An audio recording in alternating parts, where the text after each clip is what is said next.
আসসালামু আলাইকুম প্রিয় শিক্ষার্থী, তোমরা যারা ইন্টারমিডিয়েট বেস 2027, 28 এবং 29 এবং 30 সালে পরীক্ষার্থী রয়েছে, তোমাদের জন্য আমার এই ধারাবাহিক আলোচনার মধ্যে আজকে একটি খুব গুরুত্বপূর্ণ একটি বিষয় থাকবে। সেটি হচ্ছে পঞ্চম অধ্যায়ের কাজ ক্ষমতা শক্তি অধ্যায়ের এই সরল দোলকের ক্ষেত্রে কৃতকাজ এর রাশিমালাটি কিভাবে এসেছে এবং এই সরল দোলকের ক্ষেত্রে কৃতকাজের রাশিমালাটি দিয়ে কিভাবে আমরা উদ্দীপক সমাধান করব সেই বিষয়টি কিন্তু তোমরা এই ভিডিওর মধ্যে পেতে পারবে। আর পাশাপাশি এখান থেকে কিন্তু অ্যাডমিশন টেস্ট থেকে শুরু করে বোর্ড পরীক্ষাতে প্রশ্নগুলো রয়েছে, অবশ্যই এই সরল দোলকের ক্ষেত্রে কিন্তু প্রশ্নগুলো এসে থাকে। তাই দেরি না করে আমরা এখনই শুরু করছি সরল দোলকের ক্ষেত্রে কৃতকাজের একটি রাশিমালা কিভাবে প্রতিপাদন করব। এখানে তোমরা বোর্ডে দেখতে পাচ্ছ যে সরল দোলকের ক্ষেত্রে কৃতকাজ ডব্লিউ সমান ডব্লিউ/পি/এল 1 মাইনাস cos θ। এটি কিন্তু হচ্ছে সরল দোলকের ক্ষেত্রে কৃতকাজের রাশিমালা। এটি কিভাবে এসেছে সেই বিষয়টি কিন্তু একদম ক্লিয়ার করে আমরা এই ভিডিওর মধ্যে বুঝতে পারবো। আমরা শুরুতে একটি চিত্র অঙ্কন করে নিব এবং চিত্র থেকে আমরা কিন্তু খুব সহজেই এই প্রতিপাদনটি করতে পারবো। কথায় আছে যে একটি চিত্র 100 কথার সমান। এজন্য আমরা শুরুতে একটি চিত্র অঙ্কন করে নিব। আমরা সরল দোলকের এই চিত্রটি যদি একটু ভালো করে খেয়াল করি তাহলে এই প্রমাণটি খুব সহজে কিন্তু আমরা করতে পারবো। এখন মনে করি যে একটি সরল দোলক, অর্থাৎ এই যে সরল দোলকের এই ভবটি যদি এখানে থেকে থাকে, এই সরল দোলকের এটা যদি ভব হয়ে থাকে, এই ভবটিকে যদি আমি টান দিয়ে নিয়ে, অর্থাৎ এখানে এই থিটা কোণে যদি আমরা এই ভবটিকে যদি, ভবটি কিন্তু তখন এইখানে চলে এসেছে, অর্থাৎ ভবটি কিন্তু আমাদের এইখানে চলে এসেছে।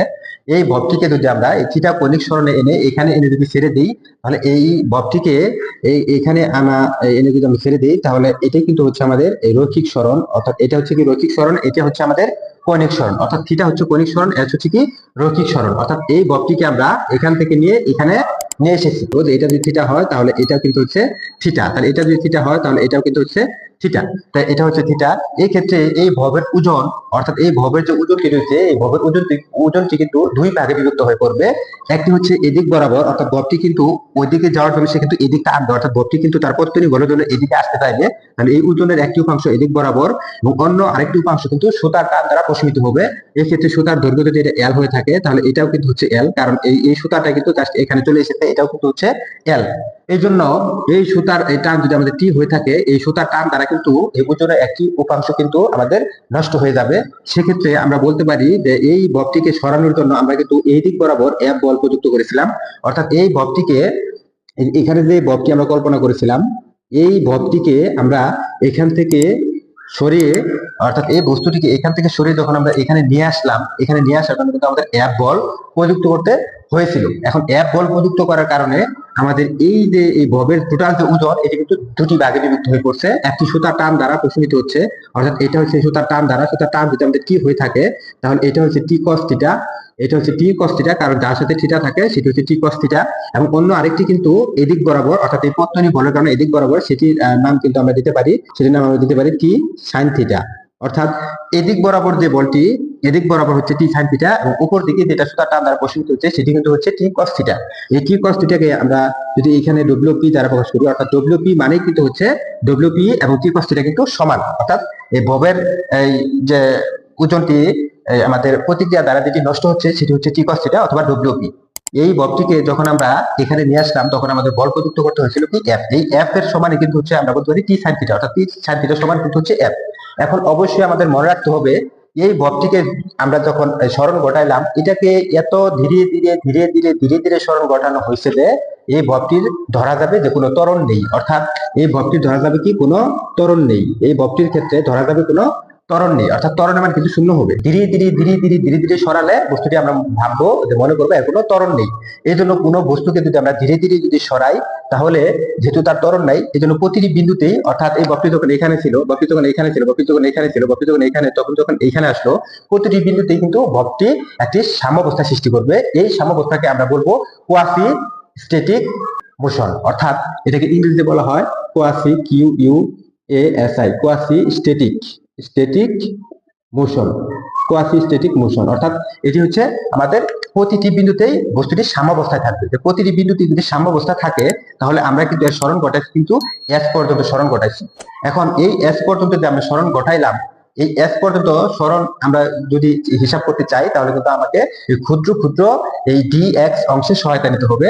এই জন্য আমরা বলতে পারি যে এই বক্রটিকে এখান থেকে টান দিয়ে যখন এখানে আমরা নিয়ে আসলাম, তখন আমাদের যে কাজটি হয়েছে সেটি আমরা লিখতে পারি যে ডব্লিউ। ডব্লিউ সমান আমরা বলতে পারি বল ইনটু সরণ, বল হচ্ছে এফ, অর্থাৎ এই যে এফ বল, এই এফ বলে আমরা কি করছি, এটাকে টান দিছি, ওইদিকে টান দিছি, বল ইনটু সরণ, সরণ হচ্ছে কি আমাদের ডিএস, অর্থাৎ এই বল হচ্ছে ভেক্টর রাশি এবং এর হচ্ছে ভেক্টর, ডিএস হচ্ছে ভেক্টর রাশি। দুটি ভেক্টর রাশিকে এটাকে আবার সমাকলন করতে হবে 0 টু এস এই সীমার মধ্যে, কেননা আমরা সরণ শূন্য থেকে এই এস বিন্দু পর্যন্ত তার রৈখিক সরণ ঘটাচ্ছি, এজন্য সরণ হচ্ছে 0 টু এস। তাহলে এফ ডিএস, তোমরা জানো যে ভেক্টর ডট গুণের ক্ষেত্রে এটাকে লিখতে পারবো এ বি কস থিটা, অর্থাৎ এফ ডিএস কস থিটা। এই যে F vector dot S vector, A vector dot B vector যদি হয় তাহলে আমরা যদি এ বি কস থিটা, তাহলে এ বি কস থিটা, এটা কিন্তু আমরা অলরেডি জানলাম। তো এই ক্ষেত্রে এটাই কিন্তু হচ্ছে মোট কাজ, এটাকে আমরা ক্যালকুলেশন করি কিন্তু আমরা এই রাশিমালাতে পাবো। এটি খুব একটি গুরুত্বপূর্ণ রাশিমালা, তোমাদের এই সৃজনশীলে কিন্তু এসে থাকে, অ্যাডমিশন এসে থাকে, এবং এমসিকিউর মধ্যে তো কোনো কথাই নেই। আমরা এটাকে যদি আমরা 1 নং ইকুয়েশন দিয়ে রাখি, আমরা আরো কিছু কিছু কাজ বের করবো। এক্ষেত্রে বলের মানটা আমরা এখান থেকে বের করে নিব, এক্ষেত্রে ডিএস এর মানটা এখান থেকে বের করে নিব, তারপর নেওয়ার পর এখানে যদি বসাই তখনই কিন্তু আমাদের এই মোট কাজটি পাবো। একটু খেয়াল করো, এক্ষেত্রে এই থিটা এর উপর কিন্তু, এই থিটা এর উপর কিন্তু এই কাজটি নির্ভরশীল হচ্ছে, কেননা এই থিটার মান যদি কম বেশি হয় তখন কিন্তু কাজের মানও কিন্তু কম বেশি হয়ে যাবে। এই থিটার উপর এস নির্ভর করতেছে, এই যে এস অর্থাৎ রৈখিক সরণ, এই থিটার উপর আমাদের মোট কাজ কিন্তু নির্ভর করতেছে। এখানে আমরা এভাবে লিখতে পারি যে ডব্লিউপি সমান, আমরা কিন্তু লিখতে পারি টি কস থিটা, এটা কিন্তু আমরা লিখতে পারি, কেননা চিত্র থেকে পাই, এটা কিন্তু আমরা চিত্র হতে পাই, এটা কিন্তু আমরা লিখতে পারি, চিত্র হতে ডব্লিউপি সমান টি কস থিটা লিখতে পারি। আবার চিত্র থেকে কিন্তু এটাও পাই যে এফ সমান টি সাইন থিটা, তাহলে আমরা এটাকে লিখতে পারি এফ সমান টি সাইন থিটা। অর্থাৎ এই যে আমরা এই ধাক্কাটা এদিক বরাবর দিচ্ছি এই এফ, এক্ষেত্রে এই ধাক্কাটা কিন্তু তার ওজনের সমান দিতে হয়েছে। তাহলে ওজনের কোন সমান দিতে হয়েছে, একটা হচ্ছে ওজনের অনুভূমিক অংশ অর্থাৎ টি কস থিটা, আর হচ্ছে অনুভূমিক অংশ হচ্ছে টি সাইন থিটা, অর্থাৎ এই ওজনটা কিন্তু দুই ভাগে ভাগ হয়ে গেছে, একটা টি কস থিটা একটা টি সাইন থিটা। টি সাইন থিটা এই দিক, তাহলে এই টি সাইন থিটার সমান বল কিন্তু ওই দিকে দেওয়া হয়েছে, এই জন্য আমরা এফ সমান বলতে পারি টি সাইন থিটা। এখন এটাকে আমরা যদি সমীকরণ, এটাকে যদি আমরা যদি 2, এটাকে যদি আমরা মনে করি যে 3, এখন 3/2 যদি দেই, বা 3/2, আমরা 3কে যদি আমরা 2 দ্বারা ভাগ করি তাহলে আমরা কিন্তু এটাকে এইভাবে লিখতে পারবো, এফ নিচে লিখবো ডব্লিউপি, এখানে আমরা লিখতে পারি T sine theta divide by T cos theta. একটু খেয়াল করে দেখো এই টি চলে গেছে, কিন্তু তখন আমরা লিখতে পারি এফ সমান ডব্লিউপি, এই ডব্লিউপি নিচে ভাগ আছে, ওই পাশে গেলে গুণ হবে, আর sine theta by cos theta সমান আমরা লিখতে পারি কি ট্যান থিটা। তাহলে এই এফ এর মান কিন্তু ডব্লিউপি ট্যান থিটা কিন্তু আমরা লিখতে পারি। এই এফ এর মানটা আমরা কিন্তু এখানে বসাবো, যদি এখানে বসাই তাহলে কিন্তু এই সমীকরণটি আমরা পেয়ে যাব। এখন এটাতে আমরা এফ পেলাম, এখন এখানে আমাদের ডিএস রয়েছে, এই ডিএস আমরা কিভাবে পাবো, এই ডিএস আমরা কিভাবে পাবো, আমরা যদি একটু খেয়াল করি, এই ডিএসটা আনার জন্য আমরা মনে করব যে সাইন থিটা সমান, আমরা লিখতে পারি যে সাইন থিটা সমান লম্ব এবং অতিভুজ, সাগরের লবণ আছে, তাহলে এই সাইন থিটা, এখানে যদি সাইন থিটা ধরি, তাই সাইন থিটার বিরুদ্ধে হচ্ছে লম্ব, তাই লম্ব হচ্ছে ক্ষেত্রে এস। এই যে এই ত্রিভুজের, অর্থাৎ আমরা যদি এই ত্রিভুজটি মনে করি, এই ত্রিভুজের ক্ষেত্রে এটা সাইন থিটা মনে করলে এটা হচ্ছে লম্ব, আর লম্ব মান হচ্ছে আমাদের ক্ষেত্রে এস, তাহলে সাইন থিটা সমান আমরা লিখতে পারি এস, এবং অতিভুজ হচ্ছে এল, এটি সুতার দৈর্ঘ্য, এটা হচ্ছে এল। এটা যদি আমাদের সুতার দৈর্ঘ্য হয়ে থাকে তাহলে এটা তো সুতার দৈর্ঘ্য, কারণ সুতাতে বস্তুটি বাঁধা রয়েছে, এক্ষেত্রে অতিভুজ হচ্ছে কিন্তু এল, তাহলে এখান থেকে কিন্তু আমরা এটা লিখতে পারি। ঠিক একইভাবে এখান থেকে আমরা কিন্তু লিখতে পারি এস সমান এল সাইন থিটা, এস সমান হচ্ছে এল সাইন থিটা, এটা কিন্তু আমরা এখান থেকে লিখতে পারি। এখন কথা হচ্ছে আমাদের দরকার হচ্ছে ডিএস, এজন্য এটাকে আমরা একটু কাজ করব, এটাকে অন্তরীকরণ করব। তার আগে আরেকটি বিষয় আমাদের করা লাগবে, এই যে সাইন থিটা যদি অতি ক্ষুদ্র হয়, অর্থাৎ এই ক্ষেত্রে সরণটা কিন্তু খুবই খুবই ক্ষুদ্র, সাইন থিটা যদি এই থিটার কনিক সরণ মান কিন্তু খুবই ক্ষুদ্র, এই সাইন থিটা যদি খুব ক্ষুদ্র হয় তখন কিন্তু সাইন থিটা সমান থিটা লেখা যায়, কারণ এই তখন অতিভুজ আর ভূমি অর্থাৎ এদের পার্থক্য কিন্তু তেমন একটা থাকে না, তখন সাইন থিটার সমান কিন্তু থিটা লেখা যায়। যদি থিটা লেখা যায় তাহলে আমরা লিখবো কি এল থিটা, এখানে লিখবো যে সাইন থিটা খুব ক্ষুদ্র, ক্ষুদ্র এই জন্য সাইন থিটার সমান কি লিখবো, সাইন থিটার সমান থিটা লেখা যায়, এই জন্য থিটা লিখলাম। তাহলে আমরা কিন্তু অলরেডি পেয়ে গেলাম যে এস সমান আমরা পেয়েছি এল থিটা। এই চিত্রটি যদি আমরা একটু মুছে দেই তাহলে কিন্তু আমার তেমন কোনো সমস্যা নেই, কারণ আমরা চিত্র কাজ অলরেডি এখানে করে ফেলেছি। তোমরা দেখতে পাচ্ছ যে এখানে এস সমান এল থিটা, কিন্তু এখানে আমাদের দরকার হচ্ছে ডিএস, অর্থাৎ খুব অল্প পরিমাণ সরণের জন্য, এজন্য এটাকে আমরা যদি ডিফারেন্সিয়েশন করি তাহলে কিন্তু অল্প পরিমাণ আমরা সরণ পাবো। তাহলে এটাকে আমরা থিটার সাপেক্ষে ডিফারেন্সিয়েশন করব, তাহলে ডি থিটা এস সমান উভয় পাশে করতে হবে, তাহলে ডি থিটা এল থিটা। এখন এটাকে তোমরা লিখতে পারো ডিএস ডি থিটা, অর্থাৎ ডি থিটা এস, এখানে আমরা লিখতে পারি এল ডি থিটা সমান আমরা লিখতে পারি ডিএস ডি থিটা সমান হচ্ছে এল। এখান থেকে কিন্তু আমরা লিখতে পারি যে ডিএস সমান এল ডি থিটা। এই যে তোমরা যে ডিএস সমান যে এল ডি থিটা পেলা, এই যে ডিএস এর মান এখানে বসাবো এবং এফ এর যে মানটা আমরা পেয়েছি, এই যে এফ এর মান, এখানে কিন্তু আমরা এফ এর একটি মান পেয়েছি, এই যে তোমরা দেখতে পাচ্ছ যে এখানে এফ এফ সমান ডব্লিউ পি ট্যান থিটা পেয়েছি এবং ডিএস এর মানটি কিন্তু আমরা এল ডি থিটাতে পেয়েছি। এখন এই সমীকরণ আমরা একটু বসাবো, বসিয়ে কাজ করব, তাহলে কিন্তু আমরা খুব সহজেই সরল দৈর্ঘ্যের ক্ষেত্রে কৃতকাজের রাশিমালাটি পেয়ে যাবো। এটি সৃজনশীল এবং এমসিকিউ এবং অ্যাডমিশন টেস্টের জন্য টপ লেভেলের একটি অ্যাডভান্স লেভেলের বেসিক সম্পূর্ণ একটি পড়া, এজন্য তোমাদের এটা অবশ্যই লাগবে এবং লাগবেই।